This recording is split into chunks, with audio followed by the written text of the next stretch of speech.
En este trabajo vamos a ver una detallada explicación sobre la dismenorrea. Es preciso comenzar con el abordaje clínico. ¿Cómo es que un médico general va a diagnosticar tal patología? Para hacer este diagnóstico es necesaria la evaluación de la historia clínica de la mujer y realizar un examen físico completo, incluido un examen pélvico.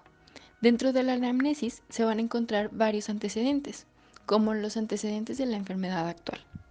Tenemos que hacer una anamnesis menstrual completa, incluyendo la menarca, la duración del flujo menstrual, la cantidad del flujo menstrual, el tiempo entre menstruaciones, variabilidad de menstruaciones y relación de la menstruación con los síntomas, así como los efectos que tienen los anticonceptivos con el mismo dolor. Es necesario que los médicos formulen las siguientes preguntas: edad en la que comenzaron los síntomas, su naturaleza y gravedad, factores que alivian o empeoran los síntomas, incluyendo los efectos de los anticonceptivos, grado de alteración de la vida diaria, efectos sobre la vida sexual, presencia de dolor pélvico no relacionado con la menstruación, respuesta al paracetamol o a los antiinflamatorios no esteroideos, revisión por aparatos y sistemas. Debe incluir los síntomas acompañantes, como náuseas cíclicas, vómitos, meteorismo, diarrea y cansancio. Dentro de los antecedentes médicos se deben identificar causas conocidas, incluidos endometriosis, adenomiosis uterina o miomas. El método anticonceptivo, en caso de que la paciente utilice uno, debe quedar registrado. Específicamente hay que preguntar sobre el uso de DIU. Los antecedentes quirúrgicos deben identificar los procedimientos que aumentan el riesgo de dismenorrea, como la conización cervical y la ablación endometrial. La historia sexual debe incluir los antecedentes actuales o previos de abuso sexual u otros eventos traumáticos. Dentro del examen físico, es necesario realizar un examen pelviano, el cual se enfoca en la detección de las causas de dismenorrea secundaria. La vagina, la vulva y el cuello uterino deben inspeccionarse en busca de lesiones o masas que protruyen a través del orificio cervical. Las estructuras se palpan en busca de un orificio cervical estrecho, pólipos o miomas prolapsados, masas uterinas o anexiales, engrosamiento del tabique recto vaginal, induración del fondo de saco y nodularidad del ligamento útero-sacro. El abdomen se evalúa para detectar evidencias de peritonitis. Dentro de la exploración, vamos a encontrar hallazgos que son de particular importancia, como el dolor de inicio reciente o repentino, dolor que no remite, fiebre, flujo vaginal, evidencia de peritonitis, los cuales se denominan signos de alarma y sugieren una causa de dolor pelviano diferente de la dismenorrea. Es muy importante la interpretación de los hallazgos clínicos, puesto que nos va a determinar un correcto diagnóstico diferencial entre dismenorrea primaria y secundaria. Vamos a sospechar de dismenorrea primaria si los síntomas comienzan rápidamente después de la menarca o durante la adolescencia. En cambio, en la dismenorrea secundaria se sospecha si los síntomas comienzan poco después de la adolescencia.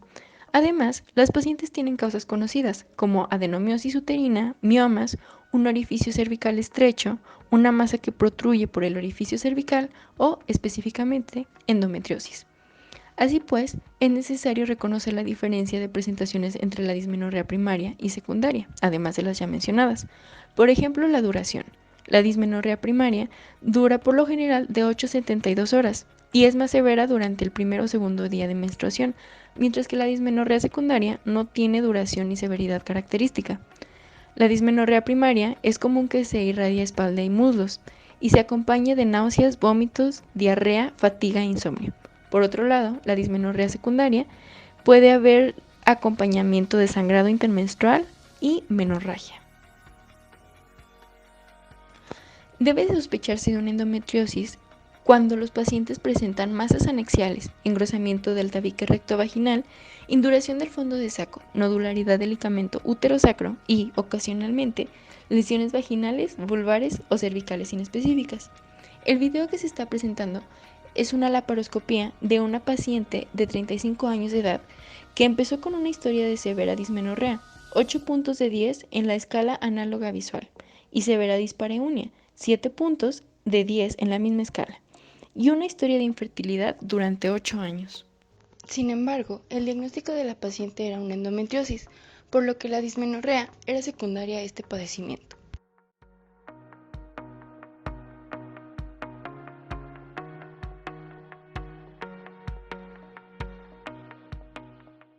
El presente diagrama de flujo resume de una manera muy práctica el abordaje para una mujer con dolor abdominal, si éste se relaciona o no con la menstruación.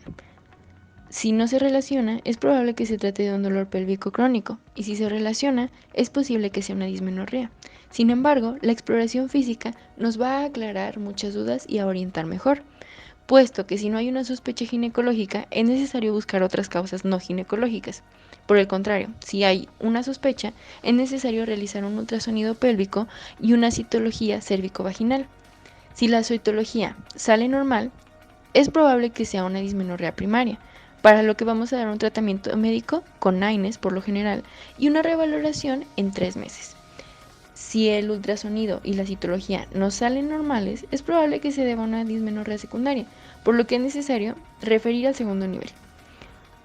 Otra razón por la que se referirá al segundo nivel es cuando se dio un tratamiento a una dismenorrea primaria y no hubo una respuesta adecuada. Sin embargo, si el tratamiento de la dismenorrea primaria tuvo una respuesta adecuada, es necesario continuar con el tratamiento por 6 meses para después valorar el alta. Es necesario andar un poco más en los datos clínicos de la dismenorrea primaria, puesto que es la más común. El dolor se presenta en el primer día de la menstruación, cerca del momento cuando sucede el flujo, o hasta el segundo día, y se describe de tipo cólico en la región suprapúbica. Se puede acompañar de náuseas, vómito, diarrea y cefalea. Si llega a ser severo, se presenta como un episodio abdominal agudo e imita un abdomen agudo. A la exploración tiene una sensibilidad generalizada en el área pélvica. Una vez analizado lo anterior, es preciso continuar con la definición, fisiopatogenia y tratamiento de esta patología. La dismenorrea es un padecimiento que se define como menstruación dolorosa, que impide la actividad normal y requiere medicamentos.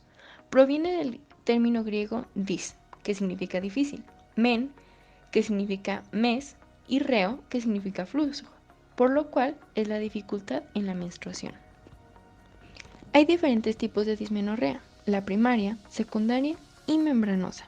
La dismenorrea primaria es una dismenorrea sin causa orgánica, calambres dolorosos y espasmódicos en la parte inferior del abdomen, justo antes y o durante la menstruación. Es cíclico, en ausencia de cualquier patología pélvica macroscópica discernible.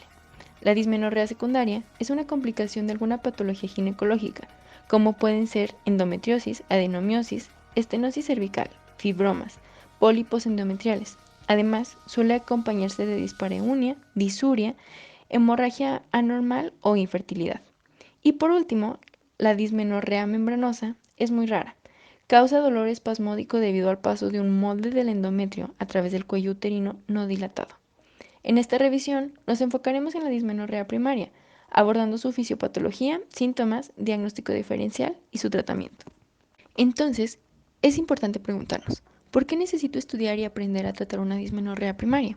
La respuesta es muy sencilla. La dismenorrea afecta significativamente la calidad de vida de quien la padece, observándose más en el funcionamiento durante el día, el estado anímico y calidad del sueño de las pacientes. El dolor menstrual tiene un impacto negativo en múltiples aspectos de la vida de las personas, incluyendo las relaciones familiares, amistades, rendimiento laboral o académico y actividades sociales y recreacionales, pudiendo ser considerado como deshabilitante. El intenso ciclo de dolor está asociado con restricción de la actividad física. La dismenorrea ha sido reportada como la primera causa de ausencias de corto plazo laborales y escolares entre mujeres jóvenes de edad reproductiva. Por eso, hay un impacto significante de la dismenorrea en la productividad, lo cual genera severas consecuencias económicas a nivel mundial. Los efectos de la dismenorrea en el estrés psicológico, estados afectivos y anímicos también deben ser considerados. Las mujeres con dismenorrea están más agitadas y tienen un mal estado de ánimo durante la menstruación. Además, hay una fuerte asociación con estrés, depresión y dolor menstrual. El dolor es la primera causa de insomnio en pacientes con varias condiciones médicas.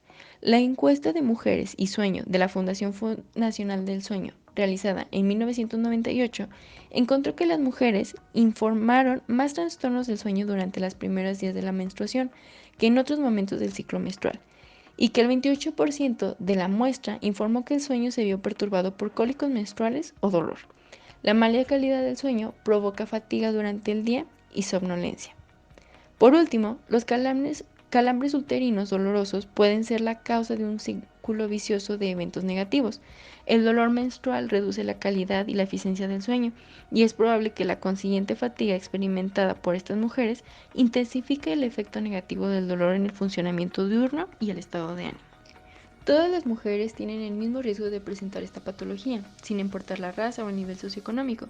Sin embargo, hay factores que pueden aumentar la intensidad del dolor, como el tabaquismo, consumo de alcohol y un mayor índice de masa corporal, asociándose a periodos menstruales más prolongados, así como historia familiar de dismenorrea y nuliparidad. Además, se ha encontrado una relación directamente proporcional entre una edad temprana de menarca y la duración e intensidad de la dismenorrea. El mecanismo del dolor se ha atribuido a la actividad de prostaglandinas liberadas por las células endometriales conforme comienza la menstruación. Entonces, para poder entender la fisiopatología de la dismenorrea, es necesario recordar el proceso bioquímico de las prostaglandinas. Entonces, la producción de prostaglandinas está limitada por la disponibilidad de ácidos grasos precursores del ácido araquidónico y puede ser estimulada por sustancias como adrenalina, hormonas peptídicas y esteroides. También un estímulo mecánico y trauma tisular pueden activar la producción. El ácido araquidónico se deriva de los fosfolípidos de la enzima lisosomal fosfolipasa A2. La actividad de dicha enzima está regulada por varios factores, como los niveles de progesterona. Si hay altos niveles de progesterona, tienden a estabilizar la actividad de los lisosomas, mientras que los niveles bajos de la misma tienden a hacer la actividad lisosomal lábil. De esta manera, el descenso de progesterona, que acompaña la regresión del cuerpo lúteo en la fase luteínica tardía del ciclo menstrual, resulta en la eliminación de este efecto estabilizador sobre los lisosomas endometriales, liberación de fosfolipasa A2, flujo menstrual e hidrólisis de fosfolípidos de la membrana celular para generar ácido araquidónico adicional. Consecuentemente, la disponibilidad duradera del ácido araquidónico junto con la destrucción intracelular y el trauma tisular durante la menstruación favorece la producción de prostaglandinas. Hay 9 tipos de prostaglandinas. Las principales, implicadas en la dismenorrea primaria, son la PGFA2 y la PGE2. La PGE2 resulta en la contracción miometrial o su relajación. La PGFA2 causa la vasoconstricción de los vasos sanguíneos uterinos y contracciones miometriales. Además, la PGFA2 baja el umbral de la percepción del dolor al sensibilizar el final de los nervios al dolor. Las contracciones uterinas anormales y fuertes en mujeres con dismenorrea durante la menstruación se han asociado a la reducción del flujo sanguíneo y resulta en isquemia miometral, por lo tanto, en dolor.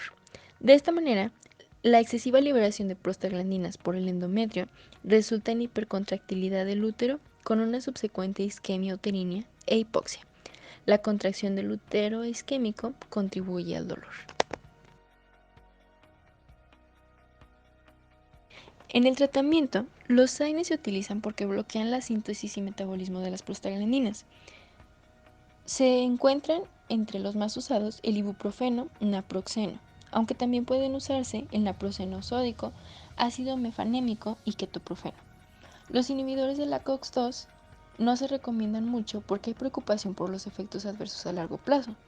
El fármaco debe utilizarse al inicio de los síntomas, 1 o 2 días antes de la aparición del sangrado o cólicos.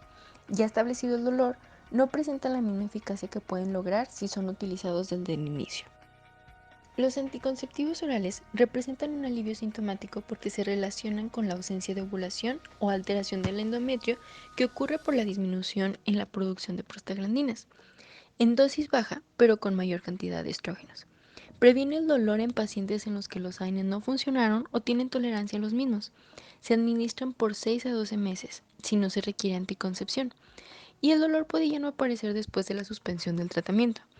El uso de acetato de medroxiprogesterona y el sistema intrauterino de levonorgestrel se ha utilizado con éxito en mujeres adultas. Además, actúan de manera sinérgica con los AINES.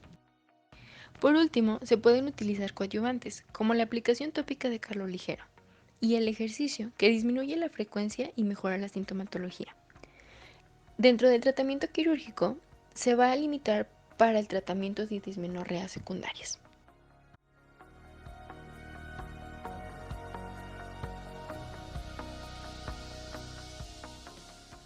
El síndrome de estrés premenstrual tiene varias definiciones. Una sencilla podría ser una ocurrencia cíclica de síntomas psiquiátricos o somáticos con intensidad suficiente para interferir con aspectos de la vida y que aparecen al final de la fase lútea, resolviéndose después de la menstruación. Sin embargo, el síndrome de estrés premenstrual es mucho más complejo que eso. Es un trastorno psiconeuroendocrino con parámetros biológicos, psicológicos y sociales en los que una mujer experimenta al menos un síntoma afectivo y un síntoma somático que causan disfunción en el rendimiento social, académico o laboral. Estos síntomas deben ser cíclicos, comenzando después de la ovulación y desapareciendo poco después del inicio de la menstruación. Si estos síntomas llevan una deficiencia funcional grave, se denomina trastorno disfórico premenstrual o PMDD. La fisiopatología del síndrome de estrés premenstrual no está del todo detallada. Se han propuesto varias teorías que incluyen un desequilibrio de estrógenos y progesterona, exceso de aldosterona, hipoglucemia, hiperprolactinemia y factores psicógenos.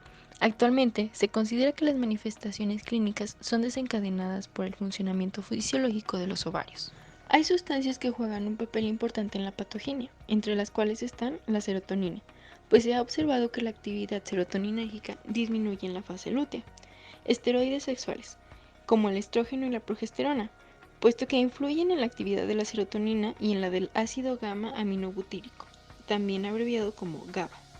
Se piensa además que el metabolito neuroactivo de la progesterona, alopregnolona, es un modulador de los receptores GABA, teniendo efectos similares a dosis bajas de barbitúricos y alcohol. Ácido gamma aminobutírico, GABA.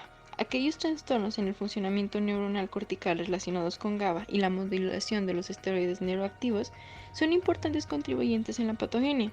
Las mujeres con este síndrome presentan menores concentraciones de GABA al final de la fase lútea, en comparación con mujeres normales. Y por último, esteroides. Tienen acciones recíprocas con el sistema renina-angiotensina-aldosterona, que modificarán el equilibrio hidroelectrolítico. Esto, en conjunto con las propiedades antimineralocorticoides de la progesterona, puede explicar dos síntomas: la distensión abdominal y el aumento de peso.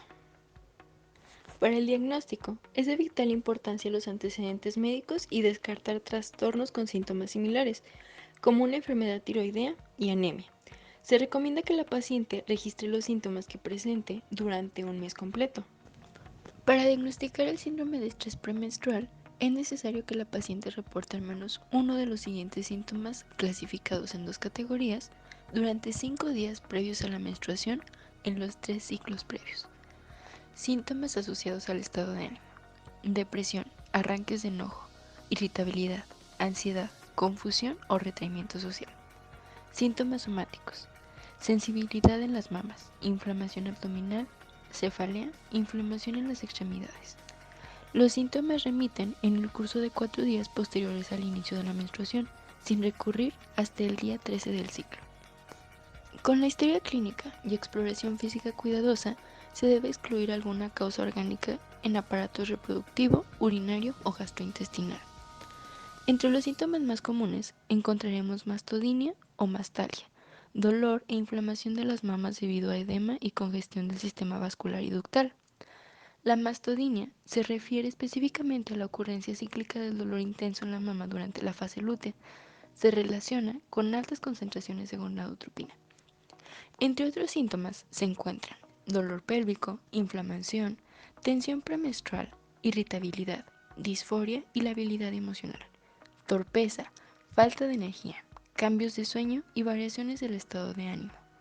Los síntomas pueden ser específicos, localizados y recurrentes, y se exacerban por estrés emocional. En los antecedentes psiquiátricos se debe prestar atención especial a antecedentes de problemas mentales e historia familiar de trastornos afectivos, valorando el estado mental que incluya afecto, pensamiento y comportamiento. Esto debido a que en ocasiones los síntomas del síndrome premenstrual son exacerbaciones de algún trastorno psiquiátrico primario de fondo. Ante la sospecha se indica valoración psiquiátrica. En este diagrama de flujo se observa los pasos necesarios para un diagnóstico del síndrome premenstrual. Primero, es necesario que el paciente mantenga un diario con los síntomas premenstruales por 2 a 3 meses. Además, estos síntomas tienen que concordar con los del síndrome premenstrual, tienen que estar limitados a la fase lútea del ciclo menstrual, tienen que interferir con el funcionamiento diario del paciente y, de ser así, es necesario evaluar la severidad de los síntomas y consultar los criterios diagnósticos para síndrome premenstrual. Si ninguno de los síntomas concuerda, es necesario revisar otros padecimientos físicos y trastornos psiquiátricos. El tratamiento del síndrome premenstrual es multidisciplinario. Es necesario hacer cambios en los hábitos alimenticios, limitar cafeína, alcohol, tabaco y chocolate, ingerir comidas pequeñas y frecuentes altas en carbohidratos complejos. La disminución de la ingesta de sodio puede aliviar el edema. Intervención en el manejo del estrés, terapia cognitiva conductual y ejercicio. Dentro del tratamiento farmacológico vamos a encontrar los siguientes fármacos. Carbonato de calcio, indicado para la inflamación, ansiedad por comer y dolor. Magnesio, para la retención de líquidos. Vitamina B6, es un cofactor de la hidroxilasa de triptófano, enzima clave para la síntesis de serotonina. Vitamina E, AINES, ibuprofeno y naproxeno, alivian los cólicos y cefaleas. Espironolactona, para edema cíclico y disminución de la retención de líquidos. Bromocriptina, para mastalgia. Antidepresivos serotoninérgicos. Los inhibidores de la recaptación de serotonina son tratamientos de primera línea para síntomas graves. La sertralina, la paroxetina, la fluoxetina, el citalopram y el escitalopram se pueden usar para tratar los síntomas psiquiátricos del síndrome premenstrual y se ha demostrado que alivian algunos de los síntomas físicos. Las intervenciones hormonales suelen ser eficaces, sugiriendo el uso de anticonceptivos orales y parche transdérmico de estradiol, debido a que suprimen la ovulación.